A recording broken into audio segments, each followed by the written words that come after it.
નમસ્કાર મિત્રો, ઉજ્જસ Gujarat GPSC online YouTube ચેનલમાં આપનું હાર્દિક સ્વાગત છે મિત્રો આજે ભારતીય રેલ દ્વારા વેકેન્સી આવી ગઈ છે મિત્રો. એમાં વેસ્ટર્ન રેલવે દ્વારા વેકેન્સી આવી ગઈ છે મિત્રો.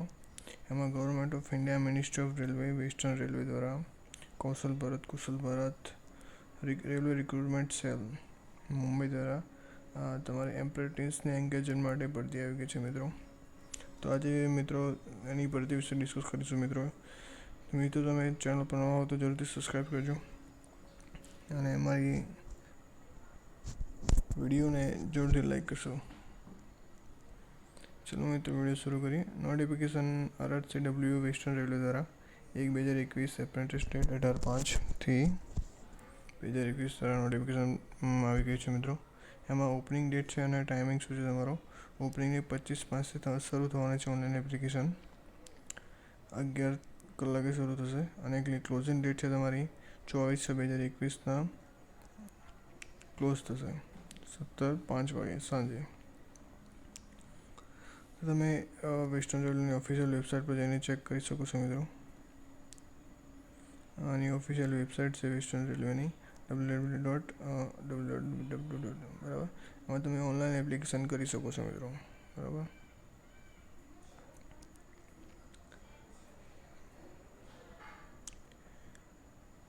પછી અહીંયા વેસ્ટર્ન રેલવે દ્વારા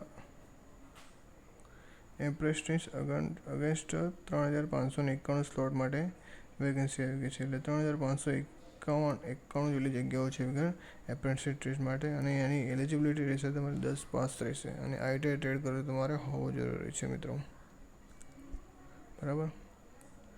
પછી કન્ડિશન જે તમારે શું ક્વોલિફિકેશન હોવું જરૂરી છે, એલિજિબિલિટી શું હોવું જરૂરી છે. બરાબર. તો એમાં એજ ક્રાઇટેરિયા કઈ રીતનું હોવું જોઈએ. ક્લોઝિંગ ડેટ 24/6/2021 રોજ. બરાબર. એમાં ST SC OBC અલગ કેટેગરી માટે અલગ એજ ક્રાઇટેરિયા છે, એજ લિમિટ છે. એક્સ સર્વિસમેન હોય તો એના માટે બી અલગ છે કેટેગરી. પછી એમાં લખેલી છે કેટેગરી વાઇઝ અને તમે આ તારીખથી આ તારીખ સુધીની અંદર જન્મેલા હોવા જોઈએ એની ડિટેલ્સ આપેલી છે. તો UR કેટેગરી માટે 25 જૂન 1997થી લઈને 24/6/2006 સુધી તમે જન્મેલા હોવા જરૂરી છે મિત્રો. SC માટે એ જ રીતે 25/6/1992 થી 24/6/2006 સુધી. એ જ રીતે બધી જ કેટેગરીના આપેલી છે ડિટેલ્સ અહીંયા કે તમે આ રેન્જમાં તમારો જન્મ થયેલો હોવો જોઈએ તો તમે એમાં એપ્લાય કરી શકો છો મિત્રો આ પોસ્ટ માટે. પછી એસેન્શિયલ ક્વોલિફિકેશન. બરાબર. તમારું એસેન્શિયલ ક્વોલિફિકેશન શું હોવું જોઈએ 18/5/2021 રોજ. બરાબર. તો તમારે education qualification 10 pass with 50% aggregate from recognised board. પછી ટેકનિકલ ક્વોલિફિકેશન તમારે ITI trades and CVC compulsory individual trades. બરાબર. એમાં ત્યારે અલગ ડિઝાઇન ટ્રેડ માટે વેકેન્સી આવી ગઈ છે મિત્રો. એના અંદર ફિટર છે, વેલ્ડર છે, ટર્નર છે, મશીનિસ્ટ છે, કાર્પેન્ટર છે, પેઇન્ટર છે, મિકેનિક છે, મિકેનિક મોટર છે, પ્રોગ્રામિંગ સિસ્ટમ માટે છે, ઇલેક્ટ્રિશિયન છે, electronics mechanic, wireman, refrigeration, AC, pipe fitter, plumber, draughtsman, stenographer માટે અલગ ટ્રેક માટે તમારે વેકેન્સી આવી ગઈ છે મિત્રો અહીંયા.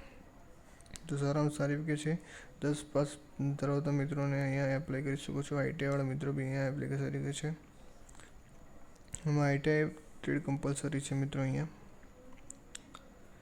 પછી ટ્રેડ વાઇઝ સ્લોટ્સ.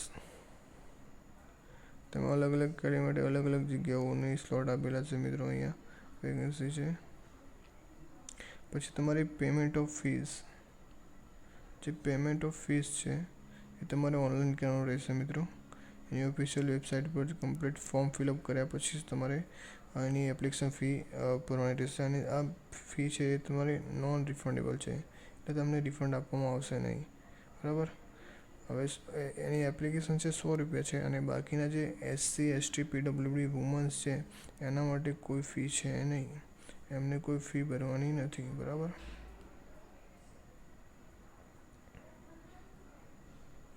બરાબર. HTC માટે કોઈ ફી નથી. બરાબર. પછી અહીંયા પ્રોસેસ આપેલી છે કે તમે ઓનલાઈન થ્રુ પેમેન્ટ ગેટવે જે છે ઓનલાઈન કેવી રીતે કરશો તો એની કમ્પ્લીટ પ્રોસેસ આપેલી છે કે complete filling form online application respect to website RC. બરાબર. પછી તમારે payment can be debit card credit કરી શકો છો મિત્રો. પછી સક્સેસફુલ થશે. બરાબર. ડાઉનલોડ ફોર્મ કરી શકાશે મિત્રો. અને પછી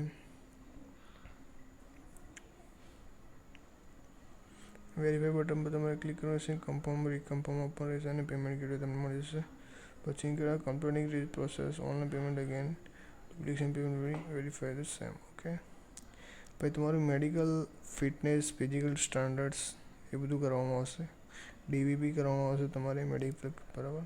પછી લોકોમોટર ડિસેબિલિટી એલડી માટે મેક્સિમમ ડિસેબિલિટી છે એ આપેલી છે. આટલી ડિસેબિલિટી હોવી જરૂરી છે તમારે. મેક્સિમમ આટલું હોય તો ચાલશે. એના છે તમારે એલિજિબલ તમે થઈ શકશો નહીં. હવે અલગ અલગ ટ્રેડ માટે અલગ અલગ અહીંયા આપેલી છે બધી details. Small fingers damage you can join અલગ અલગ આપેલી છે મિત્રો. તમે જોઈ શકો મિત્રો અહીંયા. પછી વિઝ્યુઅલી ઇમ્પેર્ડ ટ્રેડ્સ માટે મેક્સિમમ ડિસેબિલિટી શું છે તમારી એના માટે આપેલી છે. Hearing multiple disorder. બરાબર. Mode of. હવે તમારું સિલેક્શન કેવી રીતે થશે મિત્રો એનું વાત ડિસ્કસ કરીશું અહીંયા. તો મોડ ઓફ સિલેક્શન મિત્રો તમારું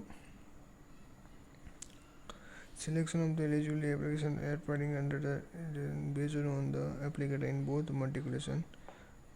તમારે 50% માર્ક્સ હોવા જોઈએ 10માં અને આઈટી એક્ઝામિનેશનમાં ઇક્વલ વેટેજ ટુ બોથ. બરાબર. there is no written test for or viva. તમારે કોઈ એક્ઝામ બી નથી કે વાઇવા બી નથી અહીંયા. both are also same then application also pass the exam earlier shall be considered for it. બરાબર. application not need to send copies of application certificate document RC by post by have to upload the same online. કોઈ જરૂર નથી. Calculation of marks assessment કે total marks કેવી રીતે તમારે calculation કરવાનું રહેશે તો તમારે SSC multiplication marks total marks of the subject mention in marksheet. બરાબર. CGPA obtained by the application should be conveyed. બરાબર. applicant in the online અને please note that the final score calculating the marks of all subject not of any group of subjects. બરાબર. ITI marks percentage છે. પછી અલગ અલગ એના બી weightage કરવામાં આવશે મિત્રો. એ રીતે તમે જોઈ રહ્યો છો મિત્રો. પછી તમારો ટ્રેનિંગ પીરિયડ શું રહેશે. ટ્રેનિંગ પીરિયડ સ્ટાઇપન્ડ કેટલો તમને આપવામાં આવશે. બરાબર. તો ટ્રેનિંગ પીરિયડ તમારો રહેશે 1 યરનો રહેશે. સ્ટાઇપન્ડ તમને આપવામાં આવશે period of 1 year paid stipend during the prescribed exchange rules. બરાબર. પછી મોડ ઓફ એપ્લિકેશન તમારે ઓનલાઈન છે. એપ્લાય કેવી રીતે કરવાનો છે મિત્રો ખબર છે તમને. ઓનલાઈન છે તમારું. વેબસાઇટ ઓફિશિયલી અહીંયા છે જ rrcw.com. આધાર કાર્ડ ફિલઅપ કરવાનું રહેશે. On the basis of the fill application done. બરાબર. Application Aadhaar card number edit કરવાનો છે. કે જમ્મુ કાશ્મીર આસામમાં અલગ અલગ રહેશે મિત્રો. Application should be name the father name and the application in the website only image સેટમાં સિલેક્ટ કરવાનું છે. મોર દેન ટ્રેડ પીડબ્લ્યુડી ડોક્યુમેન્ટ તમારે કયા કયા અપલોડ રહેશે. બરાબર.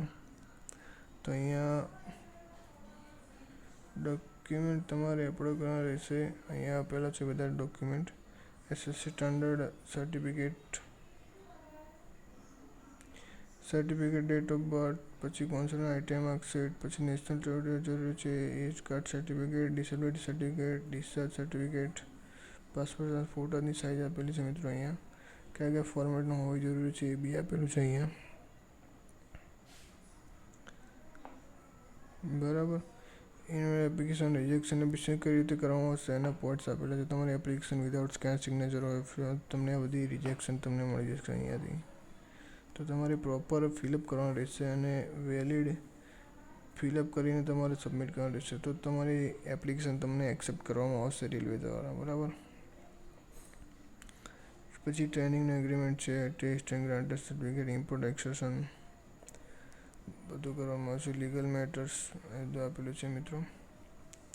પછી તમારી જે જગ્યા છે એ જગ્યા કઈ કઈ છે Mumbai division make department electric department કઈ જગ્યા છે ટોટલ જગ્યા આપેલી છે મિત્રો એના અંદર slot slotted fitter welder carpenter માટે અલગ અલગ સ્લોટ છે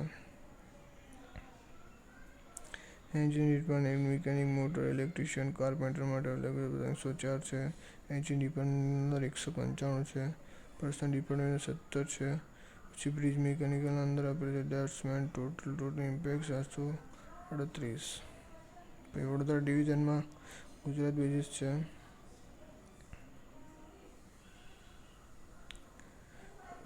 ઇલેક્ટ્રિક ડિપાર્ટમેન્ટ અલગ અલગ ડિપાર્ટમેન્ટ આપેલું છે મિત્રો અહીંયા personal make department Bhavnagar department workshop માટે બી આપેલી છે ભાવનગર માટે બી આપેલા છે અહીંયા